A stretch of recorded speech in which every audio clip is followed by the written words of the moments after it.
मोहतरम चेयरमैन साहब, जयवीम सर यहाँ नहीं रहा है। जय जवाहर।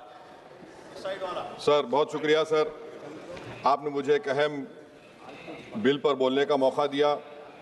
सर, इस वतन अजीज़ के गरीब, बेरोज़गार और भूखे लोग इस ऐवान में मौजूद बरसर इख्तिदार जमात के लोगों को एक पैगाम देना चाह रहे हैं कि शायर ने कहा कि भूखों की नज़र में बिजली है, तोपों के दहाने ठंडे हैं, तकदीर की लब पे जंबिश है, तदबीर दम तोड़ रही है। सर, इस तरह का एक क़ानून बनाने की कोशिश की जा रही है जिससे गरीबों को फ़ायदा होता था।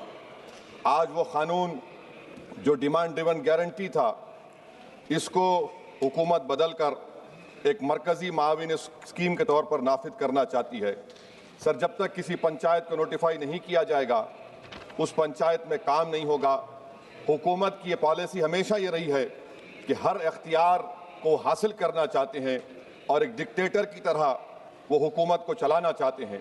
सर, आप बताइए, मरकज़ी हुकूमत ये कैसे फ़ैसला करेगी कि एक डिमांड ड्रिवन गारंटी को आप रियासत को बोलेंगे नॉर्मेटिव एलोकेशन कर दिया जाएगा, और अगर कोई रियासत उससे ज़्यादा अखराजात करती है तो फिर उनको उसका बोझ उठाना पड़ेगा। मुतालिबा पर मबनी गारंटी को एक सप्लाई डिमांड प्रोग्राम पर तब्दील किया जा रहा है। सर, साल में 60 दिन ब्लैकआउट होगा, किसी को काम नहीं मिलेगा। इस ब्लैकआउट के 60 दिन के ब्लैकआउट से ख़वातीन को और जिनके पास ज़मीन नहीं है, लैंडलेस लोगों को बहुत बड़ा नुकसान होगा।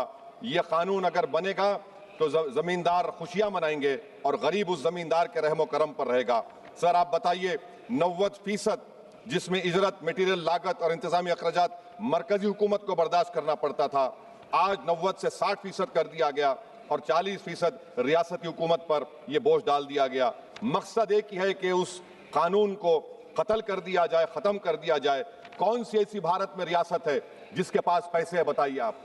मार्च के महीने में हर रियासत अपना बजट बनाएगी, कौन सी रियासत के पास पैसा है?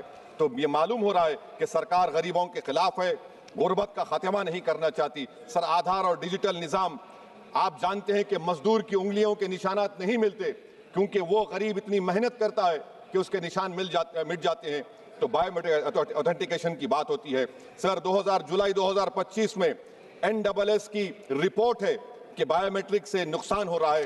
तो सर, मैं इस स्कीम के और इस कानून के खिलाफ हूं और मैं अपनी बात को ख़त्म करता हूं कि किसी शायर ने अच्छा कहा था कि जिस खेत से देखान को मैसर ना हो रोसी, इस खेत के गोशे गंदम को जला दो। पलायन हो रहा है सर बिहार में, सीमांचल में। अब ये कानून अगर बनेगा तो सीमांचल में 1.5 करोड़ लोग पलायन करते थे।